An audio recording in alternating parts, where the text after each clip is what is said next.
I called Savannah, like, hey, will you lay out my clothes for tonight? Because it was going to be a tight schedule. Right. And I just want to be able to go home, shower, and not have to worry about it.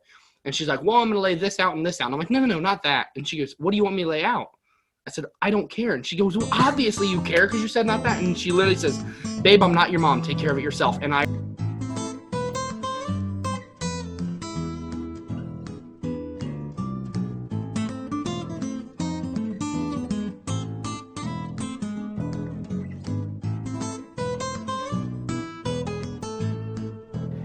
Hey, welcome to Coffee with Dwayne and Jesse. I'm Dwayne. I'm Jesse. And we are here to talk about today. If it's expensive, does it make it good? Does it make it good? Right. Just because something has a hefty price tag, does that make it better than something with a lower price tag? So, it's funny. We were talking last week about Goodwill finds. Yeah. And so how many times have you heard like somebody's gone in and spent like, $1.50 on a painting and then found out that it was like the Lost Van Gogh or something like that. Those kinds of things happen. That's what I hope for every single day that I you go do the into reselling Goodwill. stuff. Yeah, I'm a reseller. So like I'm always looking for things that I can buy and then sell. Right. Dude, I got some stories. We'll talk about that later though. Yeah. No, that's cool. But you turned around, you just were sharing a couple of weeks ago about a coffee pot kind of thing that you bought for $3, turned around, sold it for 70. Yeah. Yeah. So cool. I mean, that's good, but that's not what we're talking about. That's not what we're talking about. We're talking about something that they put out there, and they put a hefty, like you went to a fancy restaurant. I did. So we were talking in the last episode about poop coffee. Poop coffee. For those of you who didn't watch the last episode, go back. But we were talking about this coffee. It's so these civets. It's a cat. Eats these coffee beans, and it digests the coffee beans, and it pops those beans out at some point, and then some poor Joe has to go behind the civet and pick out the beans. They wash them off, they put them in a bag, and then they charge it's like $100 for a cup of coffee. And I said, I don't think that it is good just because it's 100. It might be rare, but I don't think that makes it good. There's a lot of things that are rare. I mean, there's some people with some one-of-a-kind medical conditions. They're not good. And that it's not good, but it's rare. And so I don't even like my steak rare. I like it close. I like medium steak. But I've had meat that I've bought that has had a high price tag on it that was not all that different from stuff that I spent $3.99 a pound on, and that turned out to be pretty decent. So you had this restaurant experience. Yes. So, and I'm even going to plug the restaurant for free if that's okay. So here's my thoughts. When we have an experience that is a good experience, we're going to blast whoever that was, because I am a firm believer in praising in public and correcting in private. And so when we do our coffee shop reviews or whatever, you're only going to hear about them by name if it was a good experience. And we'd recommend that you go there. If it is a bad experience, we're going to give them the benefit of the doubt that it was maybe a one-off. And we're not going to throw them under a bus, because small businesses struggle enough as it is. We're never going to really review chains when it comes to coffee shops. So we don't need to, Barstucks doesn't care what we say about them. Right. And so they don't need any publicity from me, but small operations, the Three Bean Coffee House and Galleon, whatever, when we talk about them, it's going to be in a positive light because they're doing a good thing. But we're never going to throw them under a bus. So you had an experience. So please, if this was good, share the experience. It was a great experience. I'm just going to detail the entire night. Really? I haven't had supper yet. So neither have I. So my wife and I went out with another couple from our church, some really close friends, Ricky and Erica. I'm going to make sure Ricky and Erica watch this. So, hey, Ricky and Erica, we went to... You're going to make sure they've subscribed. They had to have subscribed. Our friends subscribe. Ricky, Erica. Ricky and Erica. But anyway, so we planned this. We said we need to go out on a double date. So we shipped our kids off to my parents' house, and we decided to go. We actually went to a escape room. Really? Yes, that was fun. I'm not going to go too far into it. It was a really fun time. It was great. We escaped. It's called Exit Obviously, This. you're here. Yeah, I'm here. Yeah. It's called Exit This. It's in Mansfield. Great. It was a great time, great experience.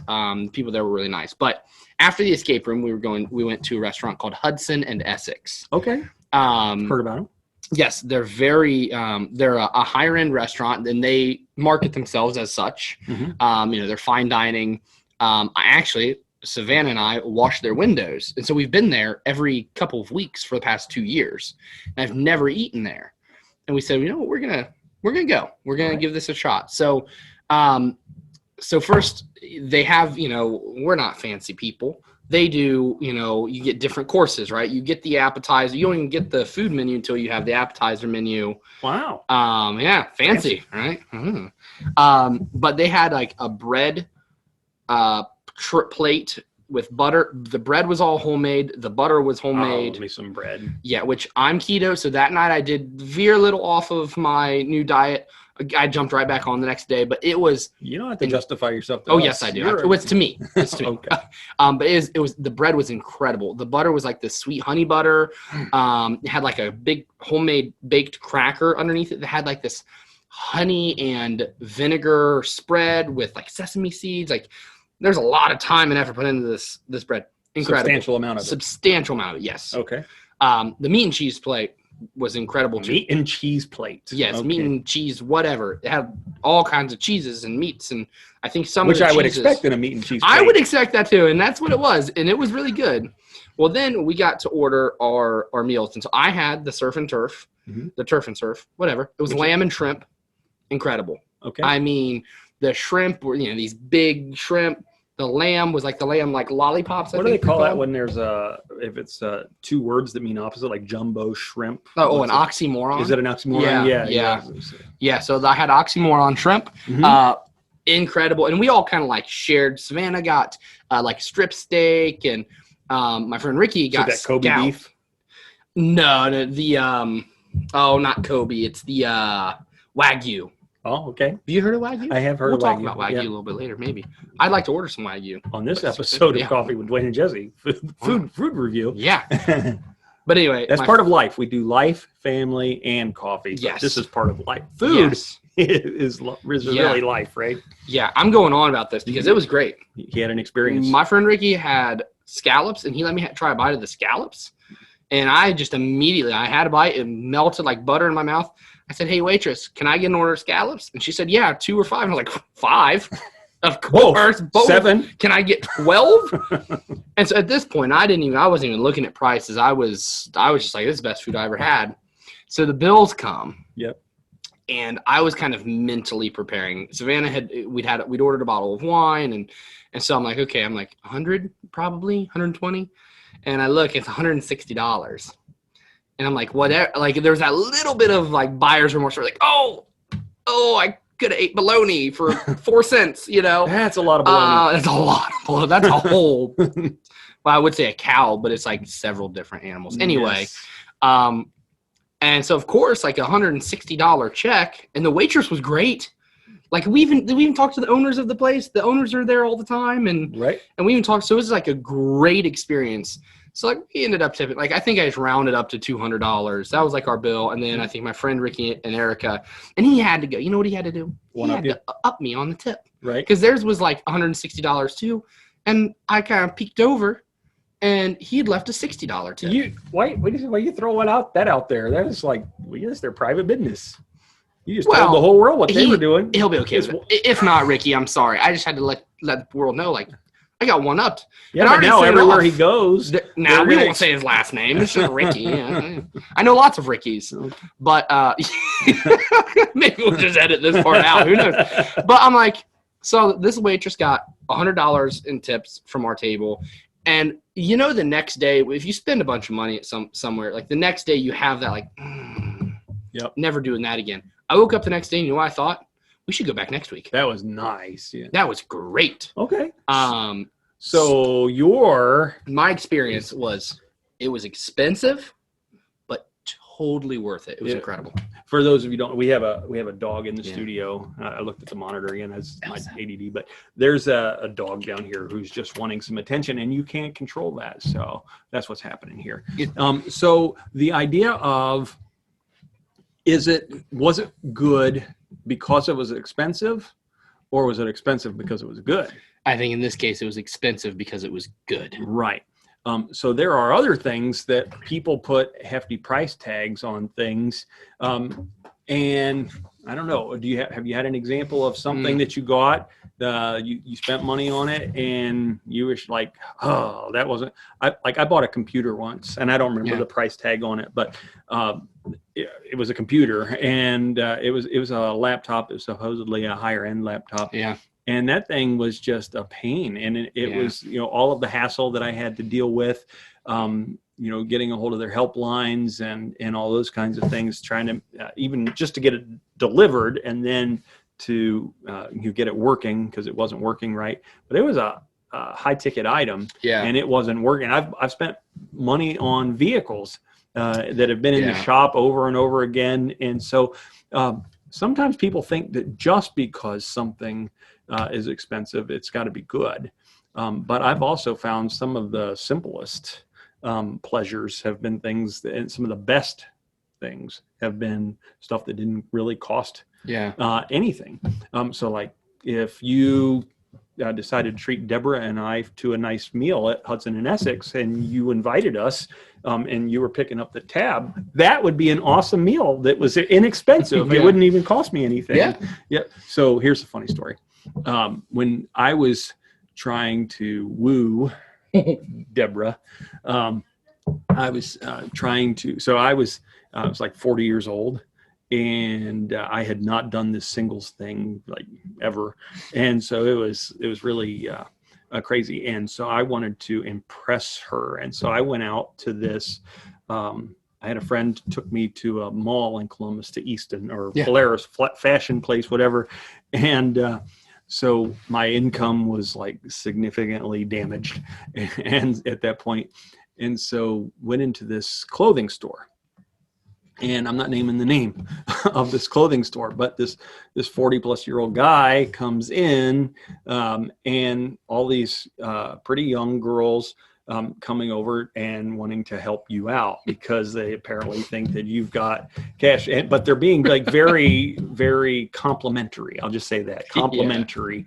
Oh, this shirt looks great on you. Oh, those pants look great on you. They have me trying all these clothes on and I'm looking at these jeans and these jeans are like $185 for a pair of jeans. And I'm like, no.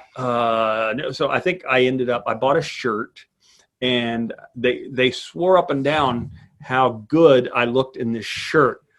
My wife let me know later on that I looked ridiculous in this shirt. I looked like a 40-year-old man trying to dress like a teenager, and I looked horrible. I was trying to impress. But anyway, so I spent it was probably like $60 on this shirt that made me look ridiculous, and it was not the best quality shirt, And so I would say high-end pricing doesn't make something worth it. But then, so our date, I took her to this Italian place in Columbus.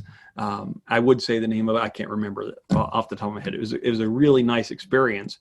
But they do this family dining. Buca di Beppo. That's the one. Yep. Buca di Beppo. Oh, well, I've never done family style. Yeah. I've never been to a family style restaurant. And so we get there and Deborah and I are talking. We look at the menu and she orders what she wants and I order what I want. And so they just keep bringing this food out. And I was like, wow, that's a lot of food. Yeah. And so when they bring all this food out and I am just enjoying it, it was delicious. Yeah. And better than that this is the best first date in ever. History, anybody's first date. Like you have never had a first date as good as this one. And I know because I was at this one. And so like I knew in that first date that I'm probably marrying this girl. Yeah. Like it was amazing. But anyway, so they come over and put the check down the way they do, and they slide the check down. And so I did this thing where I looked at the check, and I did this thing, and I just lifted it up, put it back down, and I didn't have an expression on my face, but inside I was dying. I was like, oh God, what am I going to do? Oh, I need help. Please help me, Lord. Because I knew how much money I had in my bank account, and so I was like, what am I going to do? What am I going to do? Deborah had to excuse herself she didn't know anything. She did not know the inner turmoil that was taking place here. Because I'm plotting like, that's right. We're not, I would never do the dine and dish, but I'm thinking like, am I going to have to call somebody and have them drive from Crawford County to Columbus to help me pay this bill? And so I pulled out a card that I had, and I was like, please let there be enough on it that it doesn't get declined. I'm like, I am not asking this woman on this first date to bail me out of this. And I don't think she wanted to wash dishes, because that's what you're supposed to, if you can't pay for your meal, you got to wash dishes, right? And so I was just terrified. So I gave the card. There was no decline, but I had to get home. I had to start rearranging finances around for this very, very good first date. But, yeah. You're like, I'm not asking her to go Dutch. No. Is that what it's called, going Dutch? Going Dutch. Yeah, no, there was no way I was asking that. I mean, that would be ridiculous. I think if you ask somebody, that's another topic. Like if you ask a woman out on a date, in my opinion, if the man asks the woman on a date, then the man pays. Absolutely. Right. How do you feel about if the woman asks the man on a date? I don't think it should ever get that far. What do you mean? Well, I think the man. No. Actually, there's women who I think.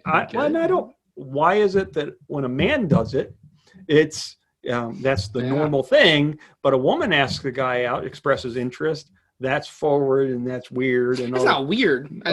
I think most women want to be pursued, and men, I think, innately want to be the pursuer. Generally speaking, yes. Listen, no, I can't say that. No. If a woman, when I was single, asked me on a date, you're still paying, aren't you? I'm still paying, right?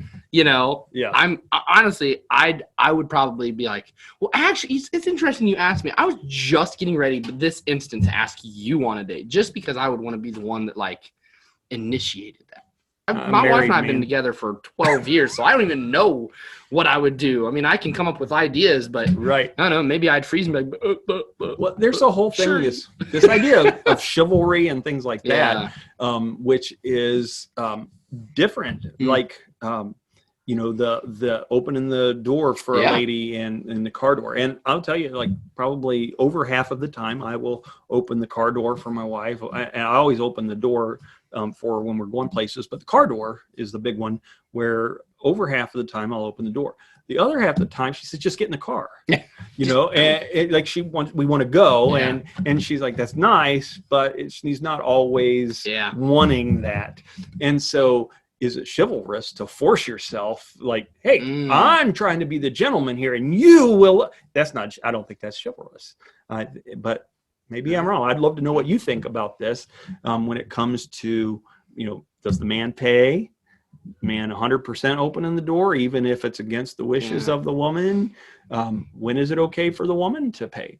How do you do this whole going Dutch thing? That's weird. I'm weird, honestly. Well, I'm weird. I'm even weird. So my wife and I mean, my money's her money. It's our money, right? But I'm even weird if we go somewhere and she pulls out our shared debit card. You want it? And I'm like, no, give me that. That's right. Even if I forget my wallet, I'm like, no, give me the card so I can pay. And she's like, what's it matter? It's coming out of the same account. And it's like, I'm the man. I don't want this guy in the deli back here to think, you're letting the woman pay. And then I see him out in public and he's thinking, oh, that's that guy that let the woman pay. Right. As if he don't care. He's just like, just pay me and move on. And I've got this whole scenario built in my head where I'm like, if I see him in public, I'm gonna have to be like, no, listen, that's my wife and that's our card and I work and I put money in that. No, it's my money. I'm the man here. You wear the pants in the family. Yeah, right. Yeah, How's Not even a little bit. That's right. Who picks them out and gets them set for you the night before? No, listen. The other day, so before Savannah and I's double date with our friends, I went disc golfing with some friends of mine, and I called Savannah like, "Hey, will you lay out my clothes for tonight?" Because it was gonna be a tight schedule, right. And I just want to be able to go home, shower, and not have to worry about it. And she's like, "Well, I'm gonna lay this out and this out." And I'm like, "No, not that." And she goes, "What do you want me to lay out?" I said, "I don't care." And she goes, "Well, obviously you care because you said not that." And she literally says, "Babe, I'm not your mom. Take care of it yourself." And I got home and I had to take care of it myself. And she didn't like what I was wearing, so I had to take care of it 3 times until we figured it out. No, well, there you have it. There we have it. You hit the subscribe button, hit the like, the share, and tell us your thoughts on any of the stuff that we are talking about. All of it. Okay. Hey, this has been Coffee with Dwayne and Jesse. I'm Dwayne. I'm Jesse. Be well. Do good. Drink good coffee.